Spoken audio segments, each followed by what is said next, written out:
नमस्कार मित्रांनो, विटेकर फार्म म्हणजेच द हाऊस ऑफ प्युअर देसी चिकनमध्ये आज पुन्हा एकदा आपलं सहर्ष स्वागत आहे. मित्रांनो, आज आहे आपल्या पक्ष्यांचा 7वा ते 8वा दिवस मुक्त संचारमध्ये सोडल्याचा.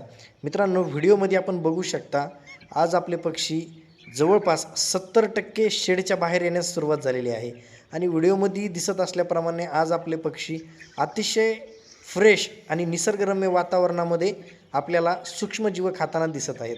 मित्रांनो, हीच आहेत आपल्या फार्मची विशेष आणि ठळक वैशिष्ट्ये. म्हणूनच आपल्या फार्मचं आपण स्लोगन आहे the house of pure desi chicken. म्हणजेच पक्ष्यांना लागणारा प्रत्येक घटक, निसर्गातील प्रत्येक वातावरण, त्याच्या आहारात, त्याचं आहार नियोजन, त्याच्यासाठी ज्या गोष्टी निसर्गातून आपल्याला देता येतील ते सर्व आपण ह्या मुक्त संचारमधून देणार आहोत. तसेच भेटूया आपण पुढच्या व्हिडिओमध्ये. धन्यवाद.